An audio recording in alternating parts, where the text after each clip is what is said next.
Welcome back to another episode of the Pop Culture Discussion. It's me, Robert, and today's discussion is Forspoken on the PS5 because that is what I played it on.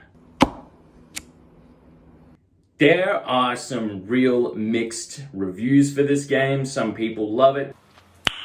Nice. Some people hate it. Some people think it's fine. Okay. My opinion, personally, this is a fun game. There are definitely some big reasons to play this game, but there are some big issues with this game as well. Let me explain. Starting from the beginning, the first 3 hours of this game are terrible. Absolute hot garbage. You're trash, Brock. And I understand all of the haters because, my God, I am not over-exaggerating when I say this. The game opens up with a cutscene, which is about 5 minutes long, and then you play for 30 seconds, and then they give you another 5-minute cutscene, but then you play for a minute, and then, guess what? They give you another 5-minute cutscene, and then they let you play for 2 minutes. But guess what that's followed by? You got it. Another 5-minute cutscene. This goes on for 3 hours. It's like the game is teasing you. It's like each time in between the 5-minute cutscenes, it gives you a minute, it gives you 2 minutes, it gives you 3 minutes. You're like, oh, wow, I'm actually going to be able to play this game that I paid money for. But, yeah, that drags out for 3 hours. And then the game dramatically improves once you are given the open world of the game. Basically, there is a home base to this game, and when you're in that home base, you can't use your super speed, you can't use your magic, and it's so boring. You just got to run around and talk to people and collect missions, and all the storytelling and all the missions at your main home base of this game are so bad. They literally pull the game to a halt. The rest of the game, exploring the open world, any other location in the world, it is bang, bang, bang, bang, bang, super speed, super jumping, flying across mountains, crazy magic, insane combat. It just doesn't stop. And it's so hectic and so much fun to play. And then as soon as you go back home, the game slows right down and it's so jarring. It literally feels like it's two different games. It's like someone made this story-based walk around, talk to characters game that no one cares about, and it feels so last generation. Games don't play like this anymore, you know? You don't just play for a little bit and then it goes to a cutscene, you play for a little bit and goes to a cutscene. That is like a PS2 or a PS3 kind of thing. PS4 games got rid of that, let alone PS5 games. This is a PS5 exclusive. Like, it should be seamless. You should be seamlessly going from playing to a cutscene and it just all blends into one that you can't even tell. Like, Uncharted 4 perfected it, and that game came out like over 5 years ago. Like, build from that. Like, what are they doing? Speaking of story-based missions, the story in this game is so bad. And the fact that it's linked to all the cutscenes, I'm not gonna lie, I skipped a whole lot of them. There's too many cutscenes in this game. I couldn't do it. I was just spamming that circle button, like skip, skip, skip, skip, skip. I don't care. The characters are trying to tell me stuff, and I'm like, skip, skip, skip, skip. No. Just get on with it. Get on with it. I don't care. Get me out of this home base, or like, get me out of this cutscene. I want to play the game. That's the best part of the game. So, to be fair, I just got the gist of the story. I didn't get all the details because I was skipping a whole lot of the cutscenes. But at the end of every cutscene, the main character literally wraps up that entire 5-minute cutscene into one sentence and goes, oh, I was told this by a character. Guess I have to go do this now. And I'm like, okay, cool. So that's all I missed. All right, sweet. Let's go. Move on. But there are so many fantasy elements here. It just pull a bit of everything from everything. It just felt like they grabbed all of this stuff and they tried to just jam it into a sandwich, and then the sandwich just fell apart. You know, it was just too many ingredients, and I don't know. It just felt like it was a bit much. And the main character of this game, she is so unlikable. Her dialogue is so cringe. Her performance is bad. Her banter with her magical bracelet is terrible. I turned that right down to minimal because I was like, man, you guys need to stop talking. This is cringe. She swears way too much. Like, it feels like she's trapped in a Tarantino movie and everyone else is just in Lord of the Rings. Now you look like one of us. But your shoes betray you. I don't remember asking you a goddamn thing. So it shall be. It just doesn't fit, and we're just like, it's too much. It's like to the point where it's so over the top that it just feels unrealistic. It's like she's playing Saints Row, but everyone else is playing Final Fantasy. You know, those two games don't go together. They're good separately, but not together. To add to how underwhelmingly terrible the first few hours of this game are, the graphics. What are these graphics? I mean, it would look fine as a PS4 game, but this is not a PS5 looking game.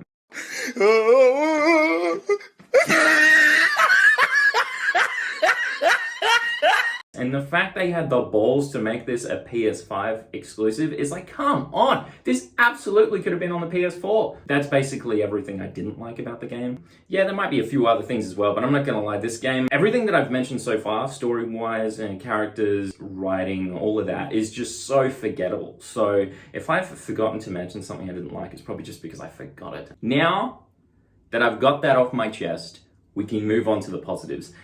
The 4 big reasons this game is actually a lot of fun. And coming in at number 4 is there is a twist near the end of this game which made the last couple hours of the story pretty engaging. I'm not gonna lie. Maybe it was the fact that I skipped a whole lot of the cutscenes. I didn't see this twist coming and I was like, oh damn, okay. They just flipped literally all of the characters on their head and pulled this ending out of nowhere. It was extremely unpredictable, and I was like, okay, sweet, all right, I respect the story for this. This is an interesting move. I will give the last few hours of the story of this game credit, where credit is due. I did enjoy it, but like I said, skipped a lot of the cutscenes. I didn't see this twist coming. If you were properly watching the cutscenes and it was super obvious that this twist was gonna happen, then yeah, I guess it worked for me and didn't work for you. Reason number 3 is the combat. The combat is crazy. The amount of magic spells the game gives you. Sure, from the get-go, you don't really get much, but just powering through the main story, they will just start throwing magic spells at you, and super easy to use, easy controls. I do feel that it's kind of weird that the magic is the triggers and the parkour is the buttons. It didn't feel natural at first, but I got used to it. We're so close to getting an Avatar game here. So close. You start the game with earth powers. You then get fire powers. You then get water powers. But then you get lightning powers. It's like, come on, guys. We just needed the air powers and we were all set. This could have been Legend of Korra, or pretty close to, but no, they slap us with them lightning powers at the end. Don't get me wrong, the lightning powers are so much fun to use, but you had one job, to just give us them air powers. There's an extremely wide variety of powers. Your left trigger is your support magic, but they end up doing basically the best damage you deliver on enemies, and then your right trigger is like your standard abilities where you're actually attacking and feel like the game is just completely in control. But yeah, mixing the support magic with your own magic, like switching between different types of elements on the fly. It gets insanely hectic on screen, but it is so much fun to just watch this chaotic combat just come to life. And it's so much fun. Reason number 2, the parkour. The parkour here is wicked. It is so fast, fluent, and badass. Literally, you got super speed, you've got a super jump, you've got like a super whip where you can kind of just grapple around the world, and then you've also got like a surfing power. And it's so seamless, the way that you switch between them as you're just powering through the open world. You can just zoom past enemies, or you can stop and fight them if you want. But when you mark something on the map that is kilometers away, and then you think, man, that is miles off, but it does not take you long to get there. There is a fast travel in this game, but I barely used it because I was just enjoying the parkour so much. You grapple onto a mountain, you fling off into the air, you float down, you take off You just keep running, jump off a cliff, start surfing on some water. It's so seamless and it's so satisfying. But coming in at number 1 is the accessibility options. Oh my God, well done to whoever was in charge of this part of the game. The accessibility options are so satisfying in this game. It literally can change your experience from playing quite possibly one of the easiest games you have ever played to one of the hardest games you've ever played. I messed around with the accessibility options quite a bit, and for an hour or two, I set all of the accessibility options to easy. So I added all these automatic things to just make the experience easier, and my God, that was a lot of fun. Don't get me wrong, there was basically no challenge in the game at all, but like, it was very satisfying. There is an automatic dodge that you can turn on here, and it makes you 95% invincible. There is one attack that you can't dodge, and it only gets delivered by like bosses, so any other enemy cannot touch you. You will just be delivering out the magic while the game does all the dodging for you, and you flip around the screen. It's very satisfying to watch, but yeah, it does make the game pretty easy. You can mess around with the settings as well to make your damage that you deal less and damage dealt by enemies more, which makes the game insanely hard. And as well with the magic, you can either control all of the magic yourself, so you deal out exactly what individual spell you want, or you can add an automatic switch where you can just basically just keep spamming the magic button and the main character will just deal out any magic spell, and it just combines them all into this insane area of attack and damage. To be fair though, there are some magic spells that are defensive, and those I feel are kind of wasted when you're just spamming the button. Like, you might just activate one and be like, oh cool, I didn't even need that, whatever, and you just move on to one that helps you attack. And I guess that's probably the only downfall for adding automatic magic, but I added the automatic magic, and once I did that, I didn't switch back because it was just way more fun to watch that instead of having to switch to the magic wheel in between combat all the time. It just keeps breaking the flow between how smooth the combat is, and then suddenly you freeze and you're like, hold on, let me pick a spell, and then you're like, okay, I'm back into it. Okay, hold on, let me pick a spell. All right, I'm back into it. And it was just kind of just kept pulling me out of the game. The automatic magic was just way more fun to use. You can also, you have a stamina bar, which controls your super speed and all of that stuff. You can basically turn that right up to like frequently recharging to the point where it basically never runs out. So you were just able to constantly have full parkour abilities throughout the entire game. And I'm not gonna lie, I looked into that within like an hour of playing, turned it on, and had that for the entire game. And yeah, I don't know if it's kind of cheating or whatever, but it was way more fun playing it that way. So I absolutely recommend. I just love a great game with great accessibility options. The last couple of games that I played with this level of care to their accessibility options was The Last of Us Part 1 on PS5, which is a masterpiece, and God of War Ragnarok, which is also a masterpiece, and they put a lot of effort into those accessibility options, which made